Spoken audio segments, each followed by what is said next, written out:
Good evening and welcome to this week's episode of Sunday Night Live, your favorite automotive show where we tackle all the issues that make our business better. Whether it's the front of the store, the back of the store, doesn't really matter, because the better we all are, the better the customer experience. And we all know, despite what we're hearing recently about it all of a sudden being about the customer experience, it's always been about the customer experience. Some 43 years ago, when I was wet behind the ears and I got into this business, I learned early on that a happy customer keeps coming back, and they bring their friends, they bring their family, and maybe they can't do everything with you that day, but rest assured, they come back and finish it up with you because they trust you.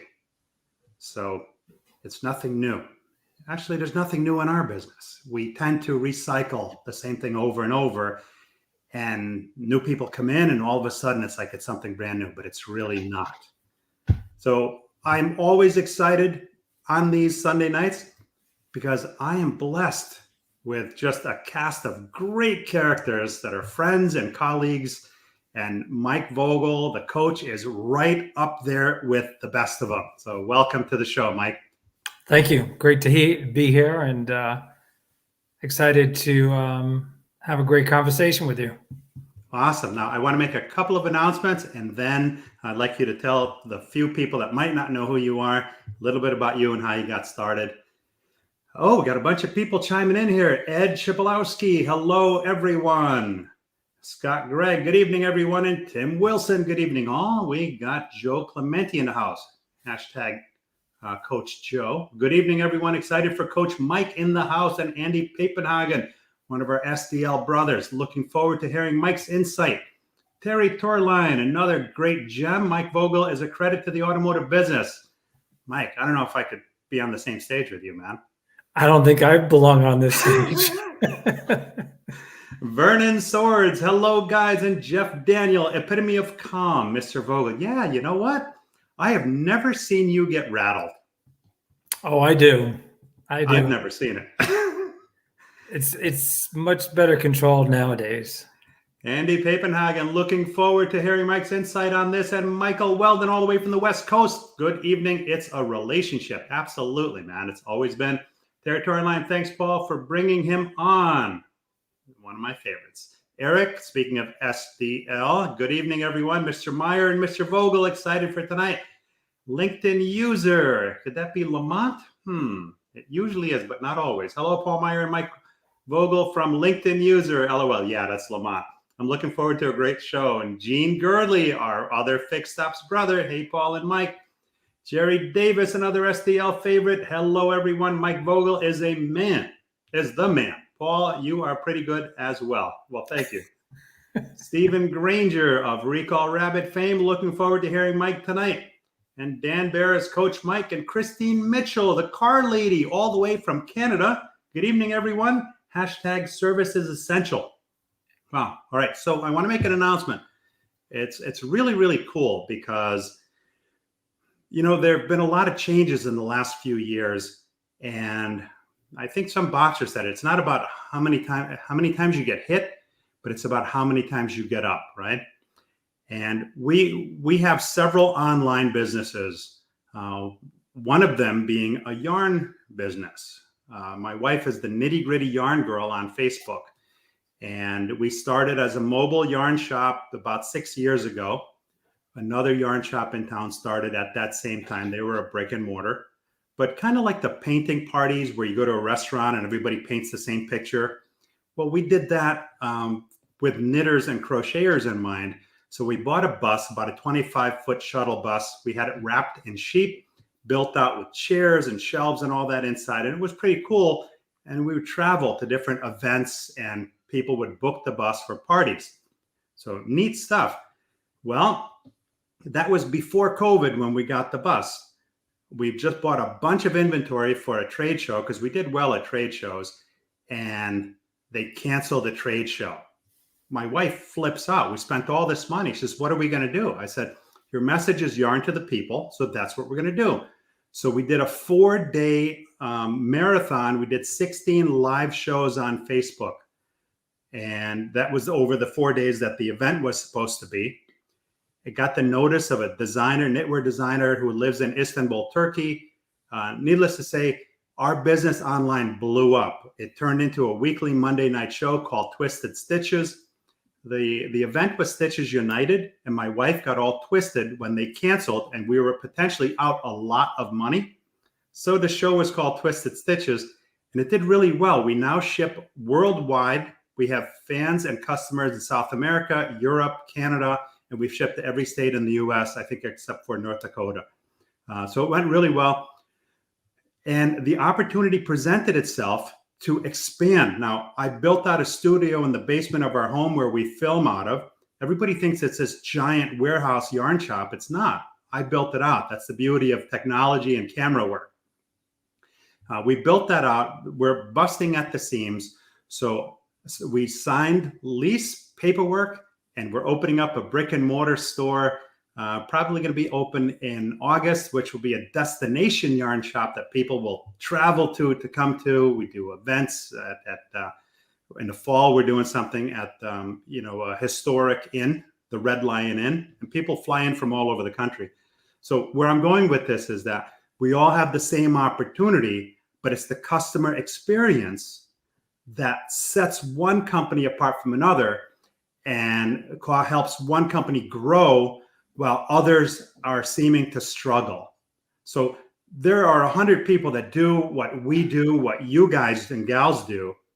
What makes the customer want to come to you is the customer experience. And one last thing I'll throw in, we were at the Ritz-Carlton recently. They're known for customer service. Good, right? Unless you've been to the Nordic Lodge in Rhode Island, you don't know what customer service is. When everybody's complaining about not enough help, this place is overloaded with help, and you can't look anybody in the eye without a big smile and a suggestion or help or something. So it's all about customer service. And let me just make sure I have everything here. Joe Chambers, speaking of STL, hello, everyone. So glad to hear the coach tonight. And LinkedIn user, good evening, everyone. That's another LinkedIn user. All right, so Mike, welcome to the show, man.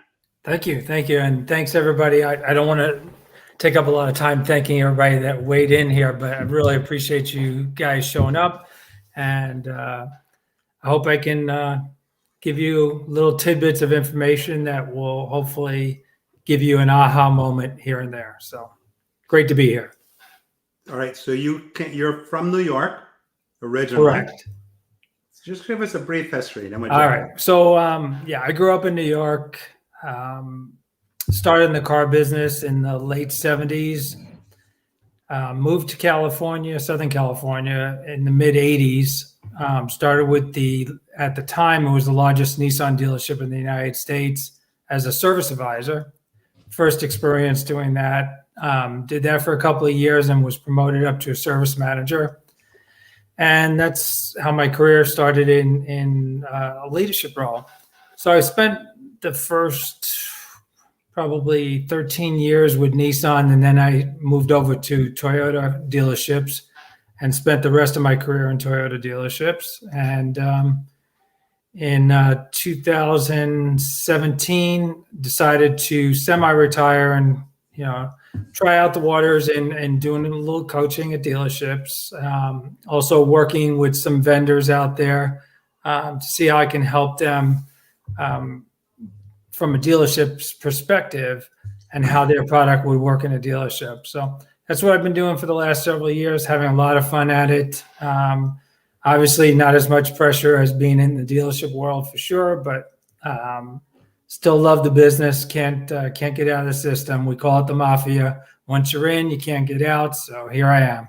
We're bigger than U.S. Steel. Nobody gets out of our business alive. All right, now the question of the day is, why do so many dealerships still have poor retention? Why is that? We've been at it for 114 years?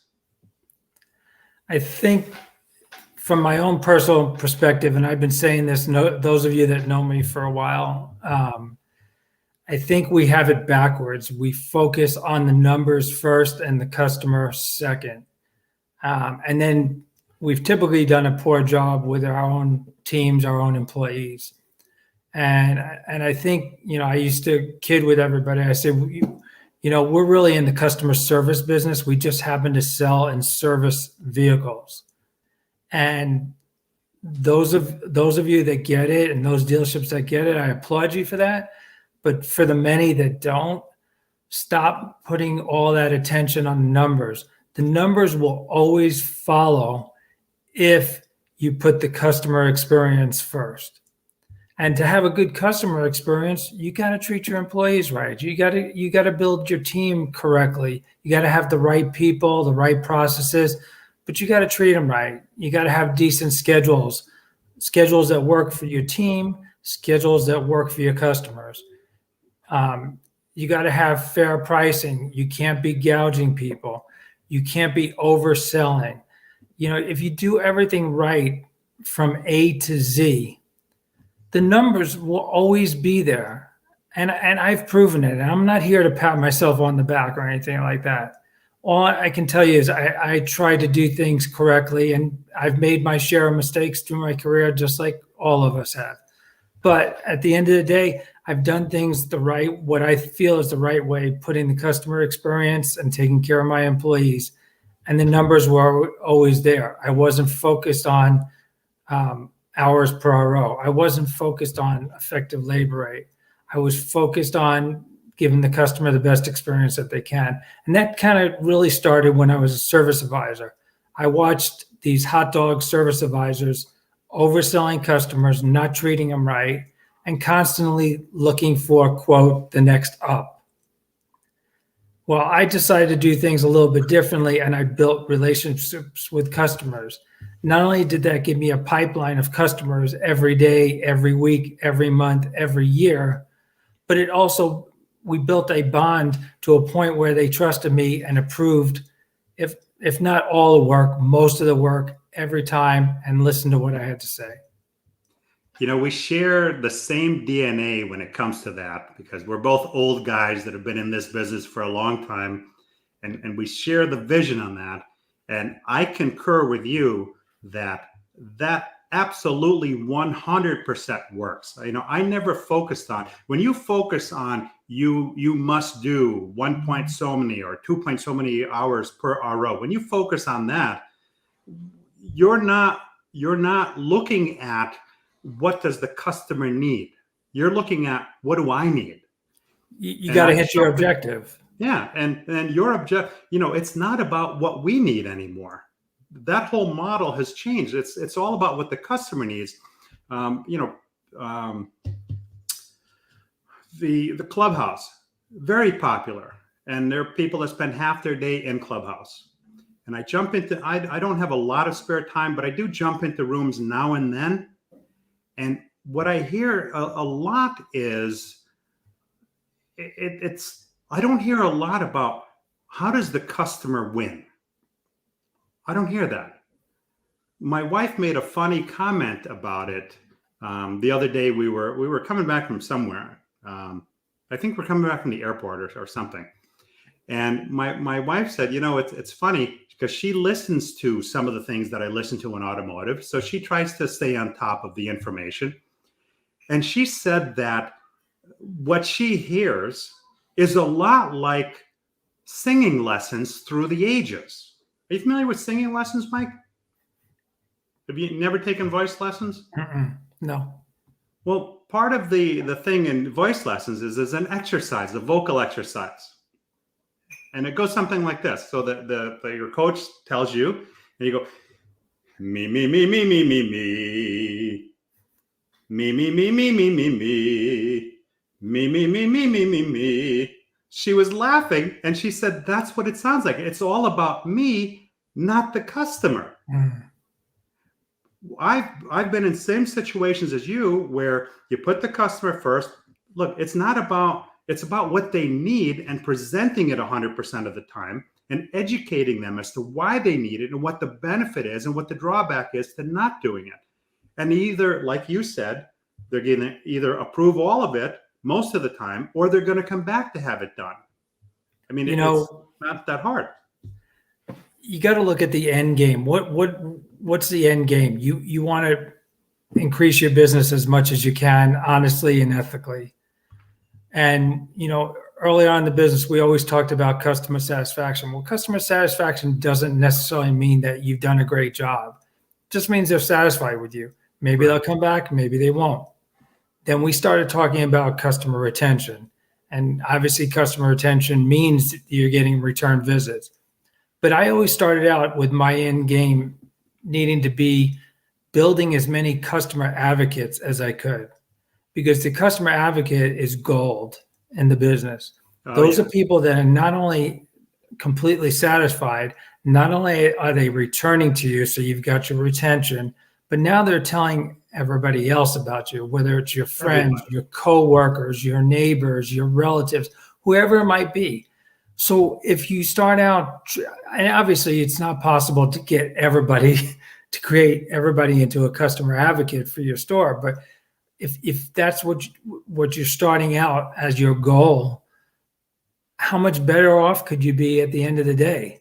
Yeah. If that's what you're shooting for. So I think it just really blows my mind. We've been talking about this for 30, 40 years, at least as long as I've been in the business, and chasing numbers, yet nothing gets better.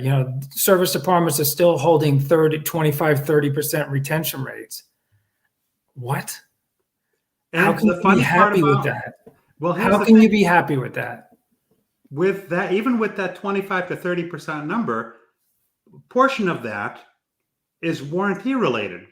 So they have to come back. What if you took that out of the equation? What's the number look like? Well, but I'm looking at 25, 30% customer pay retention, but that means that you're constantly having to bring in new people. So what are we doing? We're spinning our wheels, trying to get customers back, either get lost customers back by giving them a low price offer to come back in because we didn't take good care of you the first time. So come give me another chance. So maybe I will, maybe I won't. Did we fix the problem from when they left the first time?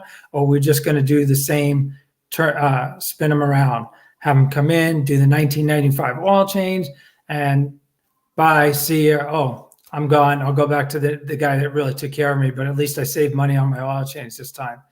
And then the other one is going after conquest customers. Well, again, if you build a solid store and you're creating a lot of customer advocates for you, it's solid reasoning that these customers are going to know about you that haven't been to your store. They're going to hear the word on the street. And the same thing holds true for employees. One thing I felt really good about was I took really good care of my technicians, and we built up a good relationship. And everybody that's watching this knows that technicians is the hardest position to fill in a dealership. But if you build that good long-term relationship, those guys talk to each other, whether it's on the street, whether it's at home, whether it's at training, whatever it might be. And the best way to get people in is by your own people. Telling them how good it is to work there. They bring Same them thing in with your customers. Yeah. The two work hand in hand.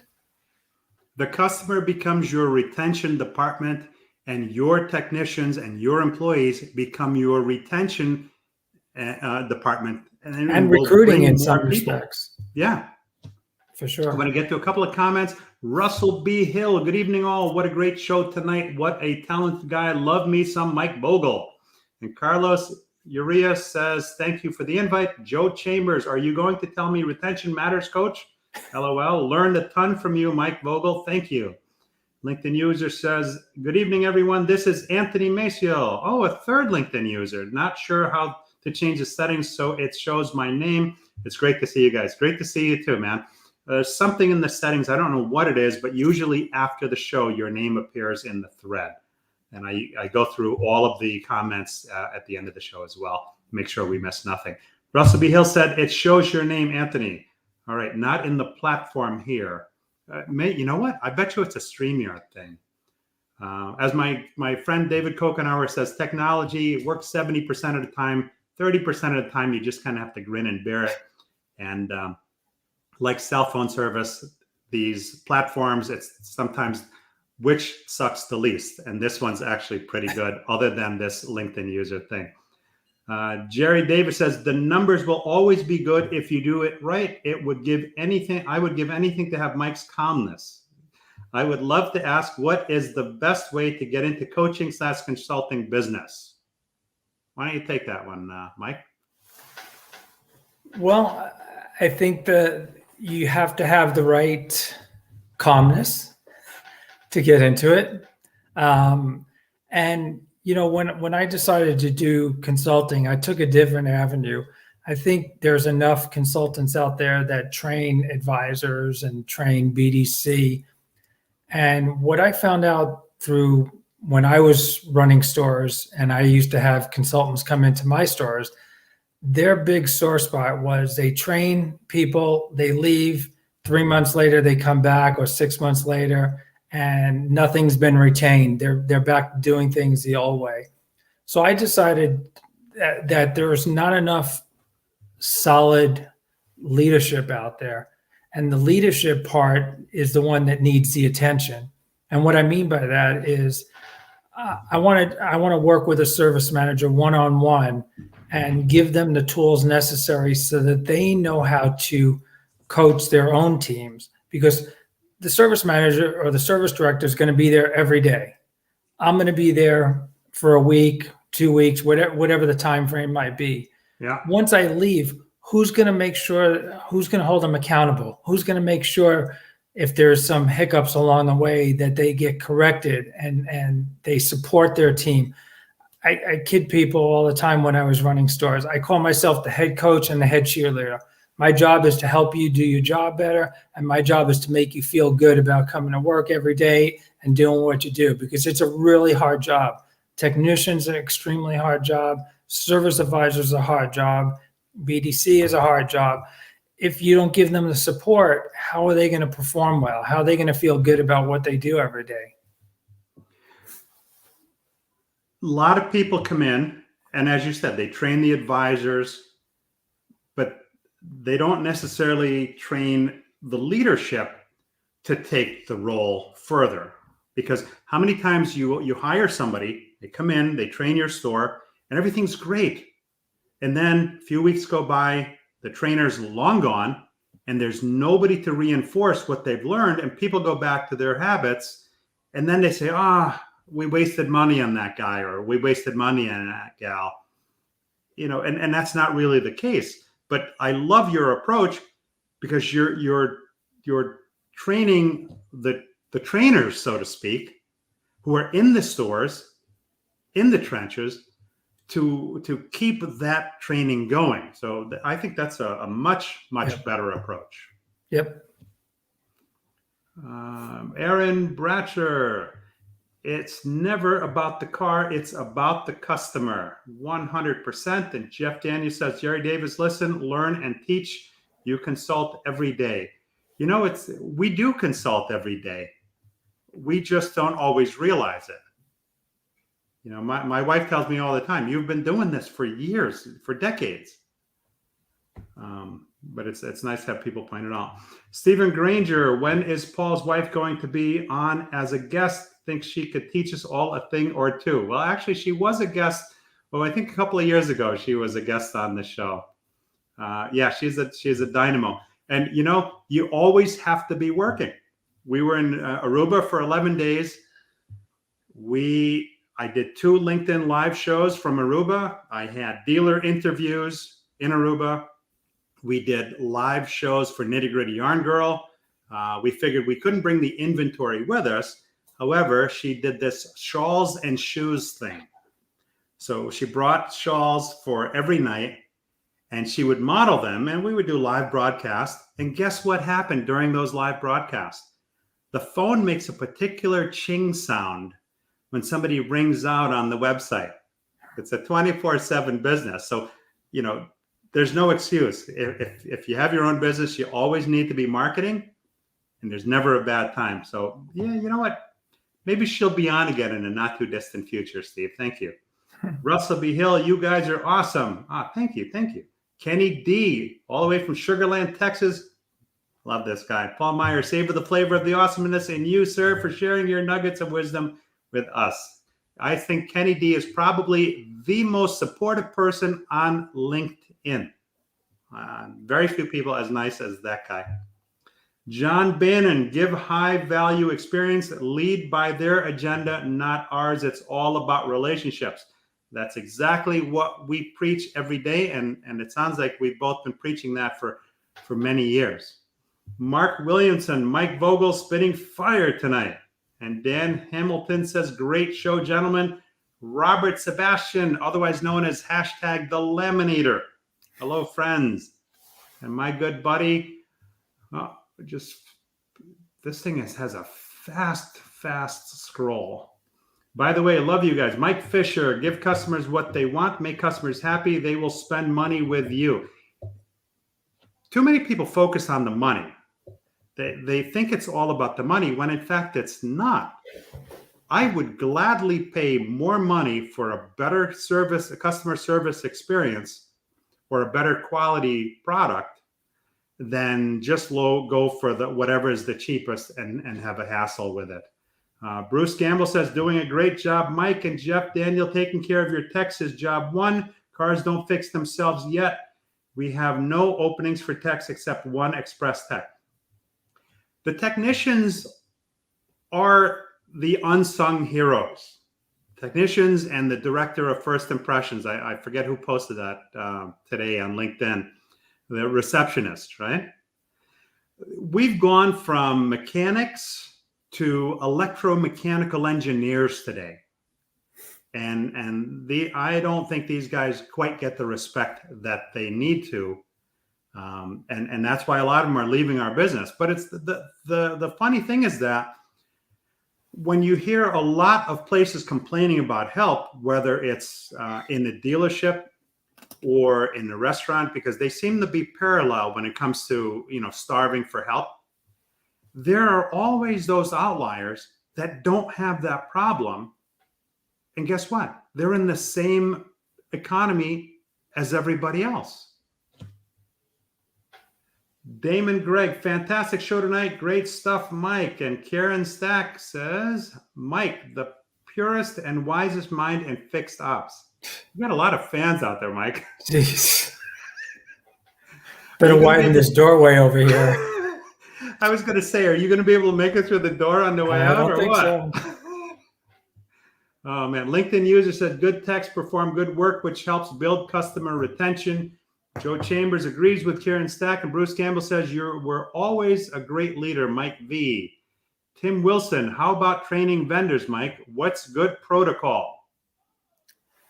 What's good protocol is just you got to have somebody that's walk the walk. So those of you may or may not know, I've on and off over the last 2 years, I've done some work with Traction/Tire Profiles with David Boyle and Dan Barris, and I've also worked with Curtis Nixon and Brandon Nixon with Update Promise. And what I'm trying to do with them is give them the perspective from what to expect from a service manager, from a service advisor, from a technician, and how to overcome objections, because we've all been there and there's always pushback by somebody within your team. How to find champions within the dealership that you're installing, whatever product is going in there is truly important. You've got to have at least one or two service advisors that you can lean on to support anything that you're bringing in. And same thing with the technicians, because there's going to be, whatever the amount is, 1, 2, 3 people that are always going to push back and say, oh, great, here we go, the new flavor of the month. This is not going to work. I'm just going to keep doing what I'm doing. So the more support that you have going into a dealership with vendor products, understanding how a dealership works is critical, in my opinion. It's a whole different culture. It's a whole different language. We've been in it for decades, so we see it from the standpoint of an insider, but there are also a couple of other things in that. You have to know which targets, right? You have to go in wide and deep when you're calling in on a store. You need to know this. You need to know your product inside out, sideways, and backwards. You also need to know whether or not there's a particular need there. And you need to find those key people that can assist you, because a lot of times the mistake that vendors make is they're calling on people that aren't necessarily able to help them.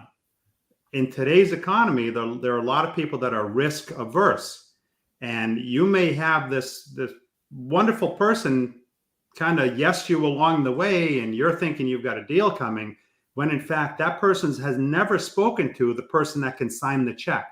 Right. Because if they bring something to the table that for whatever reason doesn't work, and let's be honest with ourselves, more often than not, when something doesn't work, it's usually tied to the human element, not necessarily the technology. So when they bring in somebody and something doesn't work, quote unquote, then their head goes on the chopping block. And you can and also you've got to look at each dealership individually, because every dealer has its own little quirkiness, whether it's how the service drive is set up, how the shop is set up, how the BDC is set up, how does the workflow within the dealership. Yeah. And depending on what kind of technology or what kind of product you're offering to the dealership, there's different ways that it's going to have to be handled based on the individual dealership. Just selling and not really knowing how your product is going to work within a dealership is setting up for failure, in my opinion. Right. You need to, just like it circles back to the customer. When you're a vendor, the dealer is the customer. Okay. You got to put the customer's best interest first. You have to know what's important to them if you want to be successful with it.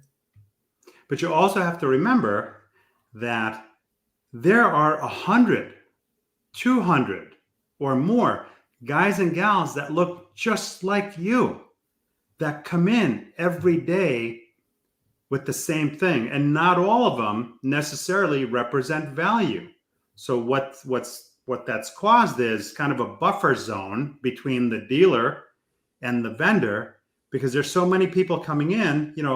Maybe last week that guy or gal was working at Kinko's, and I don't mean any disrespect to Kinko's, but where I'm going with that is they don't understand the dealership or necessarily how the product that they're representing benefits that dealer. So the dealer doesn't want to take the time to teach each new person that comes in when there's hundreds of them. What's in it for me? That's the key. Yeah. Service advisors are saying that. Technicians are saying that. BDC people are saying that. The service manager is saying that. The parts people are saying that. Everybody within the dealership that's going to be working with a particular vendor, that's what they're saying. What's in it for me? And your opportunity. And it means different things to different people. Right. That's where the homework comes in. That's where building the relationship comes in. Correct. From all different angles. Where's my opportunity in this store? And sometimes there may not be one. And you have to be okay with that as well. Yep. Joe Clementi, too much time asking people to manage, not enough time developing leaders. The best development comes when the team is invested in themselves. Managing is numbers, leading is people. Great advice, Joe. Great advice. Regardless of industry, it boils down to the people that run your business. And Jerry Davis has great advice. Give the tools to the person with the boots on the ground. Wonderful. Robert Sebastian, love it, coach. Everything rides and falls on leadership. Everything. John Maxwell. Scott Gregg, that's great, Mike. Train the trainers so the process is ongoing. Joe Chambers, not too many people realize that they need to train the leader and the rest will follow. I mean, that's nothing short of brilliant, because everybody is in the same boat. Weeks later, whether you sent them to training or whether the trainer came into the store, everything, that little booklet that they brought that's reprinted from 1970 with a new today's date on it, that's on a shelf somewhere, and they've forgotten everything that they've learned because they already know it better, right? You wasted their time, and the odds of getting back in are not very good after that. So great questions here. AJ Holst, couldn't miss the coach. Bruce Gamble, always build a relationship with employees first and the customers will follow. Was that the airline guy, Branson? I mean, they're Branson, the people. and also the guy that started Southwest, same thing. Yeah. They're the people that take care of your customers. If I walk into a business and that person is miserable, man, I could spot that in 2 seconds, and I'm not going to be as inclined to want to do business with that place. Joe Chambers, update promise. Coach, I'm a customer. And Daryl Terrell, leadership must take full accountability, leading the team to victory. Every piece of the team is important. I like that because when an employee fails, there's all different schools of thoughts on that. You'll go into some stores where they blame the employee. You go into other stores where the leadership, they assume responsibility for not having guided that particular employee or employees, plural, in a way that helps them excel in their job. So spot on. That's a great comment. Thank you. Yep. Jerry Davis, update promise is a great product. We always need to remember we are in the people business. And LinkedIn user says the numbers are in my peripheral, but my focus has shifted to the customer experience. The experience produces the numbers. I can't say it enough. Thanks, Coach Mike, for the words of advice. LinkedIn user Lamont. I knew it was Lamont. You can almost set your clock by it. If you focus on that one simple job, and I say simple, but we know it's not simple, of making sure that customer feels valued, whether they're in there for a free warranty job to them or a $5,000 repair, each of those people need to feel as though they're spending $10,000 and that you value their business. And if you can break that barrier, they will always come back to you. I think I'd like to add to that. I think the difficulty that we see in the dealership world is you have dealer groups, dealer principals, privately owned, publicly owned dealer groups, and getting them on board on building the customer experience first takes time. And it doesn't always equate to numbers right away. When I was looking for a new opportunity with another dealership, I would ask the general manager or the dealer principal, whoever was interviewing me, what their expectation was from me. And if they told me something in the lines of, well, in the first 3 to 6 months, I expect, these results, I'm like, I'm not your guy. And some of them would say, well, what do you mean? Well, in order to build this department the right way, takes time. You have customers that are only visiting, let's say, twice a year. I got to cycle through the customer the first time, then the next batch of customers, and then I'm getting back to my first batch of customers. And I said, that's 12 months from now. Right. I said, your expectation for 3 to 6 months is not realistic. Maybe in 6 months, you'll start feeling good and saying, hey, this guy, Mike, he knows what he's doing. I feel good about where we're going. But, getting dealership owners on board with this is going to be the biggest spot. I don't think anybody that's watching this now could disagree that the customer experience comes first to build long-term retention and success, and it brings the numbers along. The question is, will a business owner give the person in that leadership role the time to do it the right way? Or are they going to come in and say, hey, I need you to be at 4 hours per RO, and I need your effective labor rate at $150, and I need your CSI scores, even though they don't matter, at 99.9. I mean, all the stuff that we hear over and over and over again. I've been hearing this since the late 80s, early 90s, and you kind of throw the question back at these business owners. Okay, if chasing the numbers is what you want me to do, and we continue to have such terrible retention numbers, don't you think it's broken? Don't you think it's time to do something different for a change? And let's maybe do it the right way. and make things better overall for everybody, better for your employees, better for your customers, and better for your pocket eventually. But it's not quick. It's not fast. It's not a pull a Band-Aid off and it's fixed. It takes time. I always tell people the only thing that turns on instantly when you flip the switch is a light bulb. And even some of those burn out sometime. Yeah. You know, setting expectations, realistic expectations. And if a customer comes in twice a year, yeah, you can't turn that around. You need at least 12 months. In 6 months, yes, you can start seeing some feel good, but you need at least 12 months at the minimum to really make an impact. Yet, where did the term the 90-day wonder come in? Well, I won't name the dealer group, but I know of a dealer group that the general managers did the forecast for the fixed ops departments, not the fixed ops managers. And they asked them for a 20% increase straight across the board year over year. Okay. Now, me internally, of course, I'm going to shoot for that. But if I'm going to shoot for 20 and I end up somewhere between 10 and 15% growth consistently year over year, that's a pretty good job, in my opinion.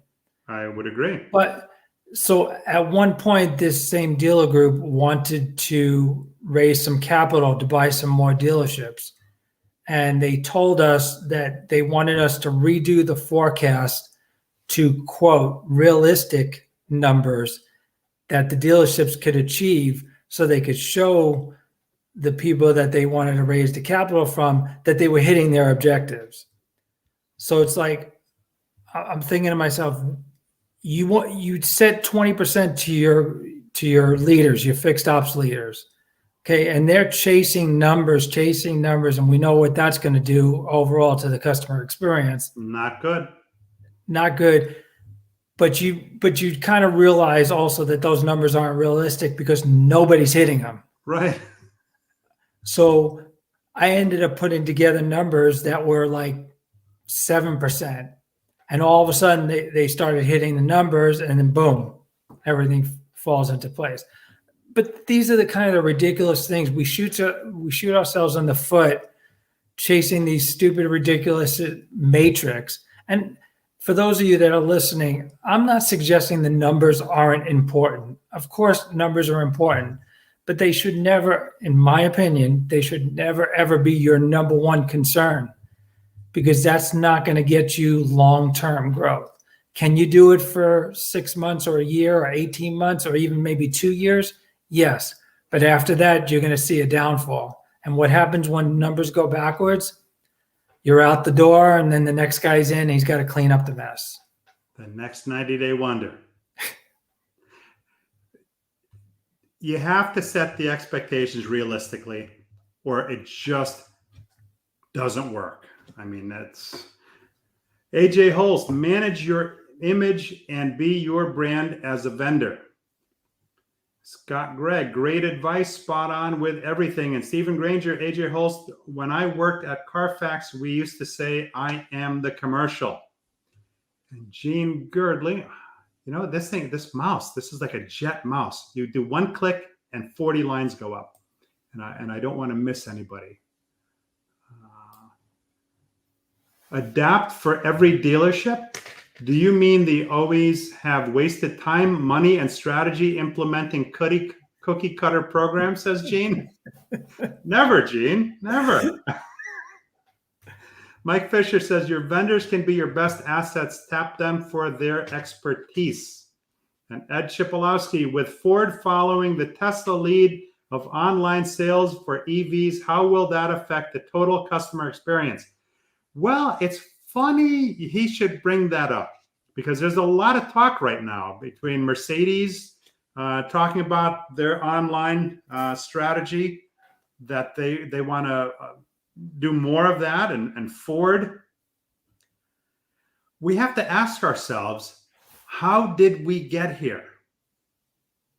Right? When a disruptor comes in, why did CarMax come in when CarMax came in, and why is CarMax successful? Well, because they listen to the customer. Well, and this show, my expertise in fixed ops, why do we have so many mass merchandisers and independent shops and Jiffy Lubes and all the rest out there eating our lunch every day? Every day. Why? Because we didn't care for our customers.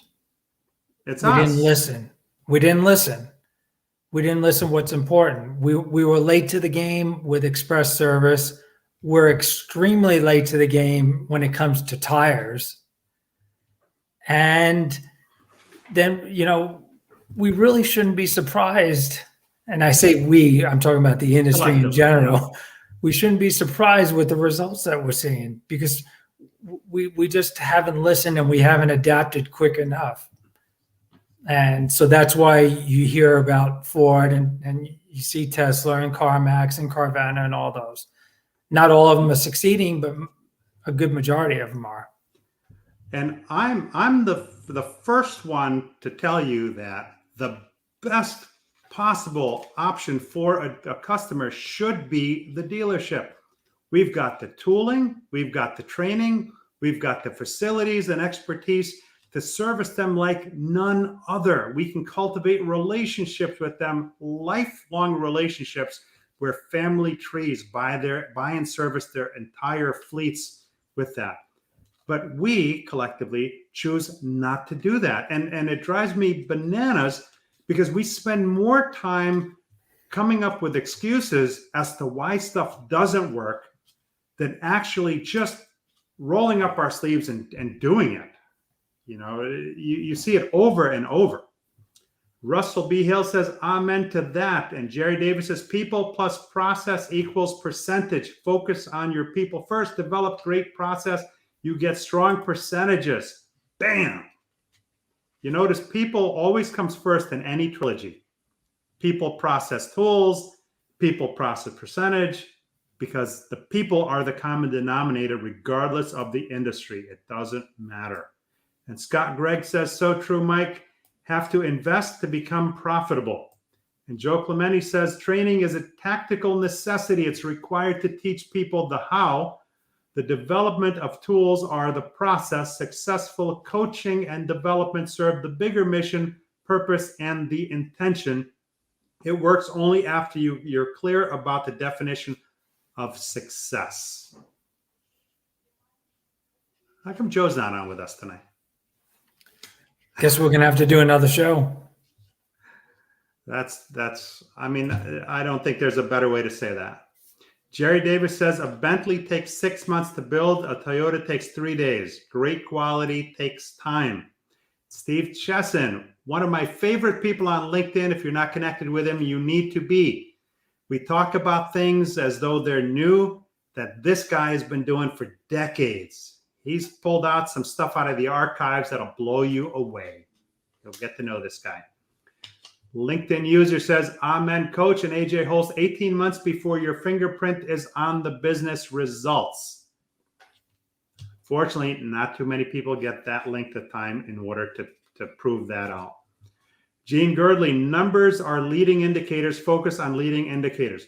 Here's my feeling on numbers. You need to look at a set of metrics, and contained within that set of metrics are the numbers. But I agree with Mike, they're not the be-all, end-all. Numbers, along with other barometers, are meant to kind of tell you where you're at now compared to where you were at, say, a year ago, 2 years ago, and to kind of get a feel for where you're going to be a year or 2 years down the road. We need to have the numbers, but they shouldn't be browbeating sessions. You shouldn't go into a meeting with a set of numbers and call everybody out. I've seen that done too many times. I've been in the long boardrooms where the table is 50 feet long and the little Napoleon guy at the end is pounding his fist on the desk, calling people names. There's just no need for that in today's world. And Aaron Bratcher says, if you have retention and great customer service, then you should have the numbers. Yeah, they fall hand in hand. And you'll get 80% of the people disagree with you on that. Stephen Granger, when do you think the OEMs will think about opening up their own service facilities to service the customers who buy direct from them? That's never going to happen. I'm no fortune teller, but I don't think that's ever going to happen. Now, what are your feelings on this, Mike? You think they're really going to go through with it? If they do, it's probably way past everybody that's on this call's lifetime. I can't see it happening in the next 30 to 50 years. But if we ever get to all electric vehicles and all the gas engines have left the planet, maybe. And who knows when that's going to be? And if is a really big word for only 2 letters. But there's like anything in life, there should be no hesitation. There should be no excuses. There should be no waiting.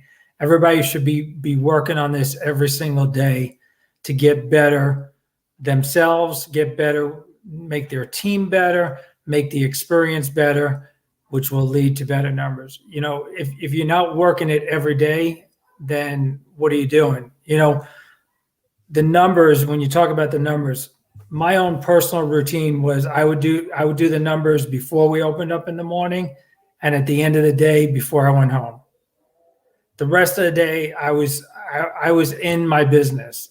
I wanted to know what was going on with my team, with my customers, what was going on in the shop, what was going on in the parts department. You have to stay engaged with your business to understand it. There shouldn't be any, well, I shouldn't say any, there should be very few surprises if customers leave you or customers slam you on a survey. There shouldn't be a lot, especially if you engage your team to take care of customers the right way. And what I would do typically is say, look, you have the autonomy to do what you need to do to make things right.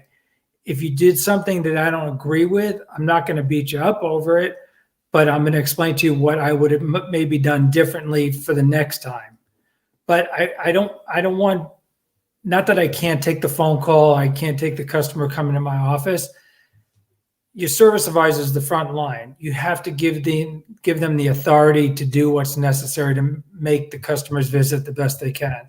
Whether it's a loan a car, whether it's a detail, whether it's a discount off the bill, whatever makes sense because of whatever the situation is, let's do it. Because chances are if they get to me or they get to my boss, they're probably going to get that and some more. So why would we make the customer go through so many hoops when we could just take care of it from the very beginning? And I tell them, look, once the customer leaves, the damage is done. Now we're just doing damage control. The time to fix a situation is before that car leaves the service drive. You know how the customer experience has gone on that visit up until that point. Why are you going to let them leave if you know they didn't have an excellent experience? Yeah, we know this before they even leave. Before the end of the day, we know this. So don't let it happen. Make it right, whether it's on the phone talking to them, whether it's on the service drive in front of them, whatever it takes, but just don't let them drive out. Because they're upset. Nobody's acknowledged the situation and nobody's tried to make it right. Yeah, I mean, it always kills me that when we do something that we know is going to bite us, and then we act surprised when it bites us. Let's see. Russell B. Hill, truly a servant leader. And Dan Barris says, so many dealers don't want to sell tires because they don't see a huge profit. Short-sighted thinking. Your service department should be on top, should be the one-stop shop for all vehicle needs. We're getting close on time. We got a few more minutes, but there's so much more that we just didn't even get to yet. So if it's okay with you, I would love to have you come back. Absolutely.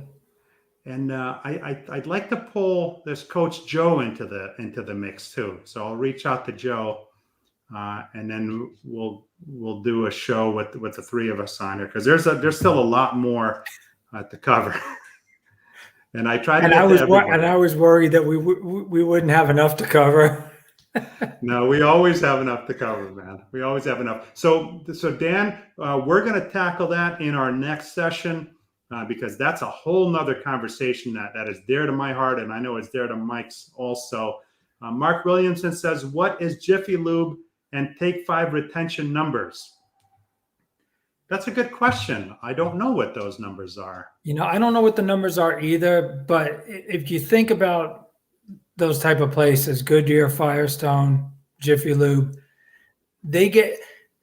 all of them get to choose from 70% of a dealership's customers. And how many dealerships do we have in this country? Enough to keep them fat and happy.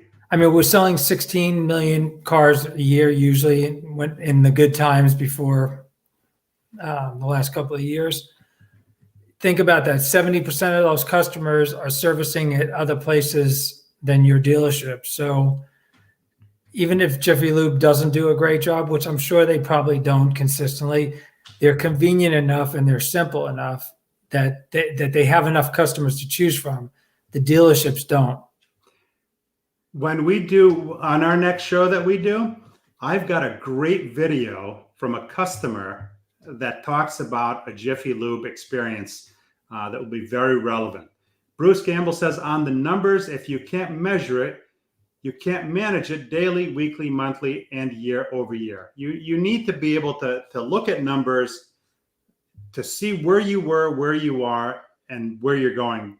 But again, it's no question. Not be all end all. And you have to know there's so many details. I used to run a report that showed how many oil changes each advisor wrote up, how many maintenance services, so on and so forth down the line. Then how many hours were sold off the MPI. I had a woman service advisor at one of my stores. She just did not believe on recommending maintenance packages, even though it was in the Toyota maintenance manual. Didn't matter. She just wasn't comfortable. And she had a huge loyal following of customers. And she and I worked on it for months and months, and I just couldn't get her to budge on it. So when I started reviewing this report, what really stood out was, yes, her percentage of oil changes as total ROs written was higher than anybody else on the drive. But you know what also was higher than anybody else on the drive? Hours sold off the MPI. So her comfort level was, now I could have been a stickler and just said, no, you're going to sell maintenance packages. You're going to recommend maintenance packages to every customer when it's appropriate. I'm tired of the oil change. But no, when you look at the details and you see, okay, her comfort level is this. She has a lot of loyal customers. They trust and her. They're spending money. When she calls them with the MPI results and there's recommendations, they're buying it. Yeah. So at the end of the day, isn't that what it's all about? We produced more hours. How we got there, really not that important. It started out with an oil change and it ended up with this. And how the customer feels. The customer feels so good and they feel so looked after that they gladly spend the money with her because they trust her. Right. We got I have a bunch of comments I want to get to, and then we're going to wrap up the show, and then we'll convene and we'll put the next show together, including with hashtag Coach Joe. Let me just make sure I get a couple of comments. Jerry Davis says empowerment is key. Robert Sebastian, once again, being involved in the daily operations, leading by example. That's leadership. It's at least ahead of whatever's in second place, Robert. Mike Fisher, love it. Mike V, make the customer happy, give them what they want, and they'll spend money with you and recommend you. It's been happening for me for decades. Tim Wilson, looking forward to Mike coach on Paul and SNL soon. Joe Clementi, Paul and Coach Mike, I'd be excited to join you. Let's go. All right. This is going to be another great show, man. Mike Fisher says, Dan Bear is right. Tires, brakes, batteries, and maybe a detail. And Stephen Granger, Mike Fisher, and recalls. And LinkedIn user, yes, we need to hear from Coach Joe. You should do it like a Coach Joe, Coach Joe, Coach Joe chant. Mark Williamson, how can you say Jiffy Lube is stealing our customers when you don't know their numbers? Well, Mark, it's not just Jiffy Lube. It's any aftermarket. It could be Sears. Well, Sears is kind of not around anymore, but it could be Firestone. It could be Goodyear. It could be America's Tire. It could be Jiffy Lube. It could be, I mean, there's hundreds, Midas, and then it could be Firestone. just the independent operators, technicians that open up their own businesses. Yes, it's true. I don't have their exact numbers in front of me, but what we do know from industry standards is at least 70% of customers defect from the dealership service departments. That's a real number. That's a number that was published in a Cox Automotive study. It's a few years old now, but that number, I believe, is still very relevant. And the actual number might actually be a little bit lower since then, because the aftermarket has really stepped up their game. Jerry Davis says, what a great show. Such an honor to see all these comments. Such a blessing to hear Mike and Paul talk about how to take care of people. Love it. Thank you, Jerry, very much, man. I appreciate your support.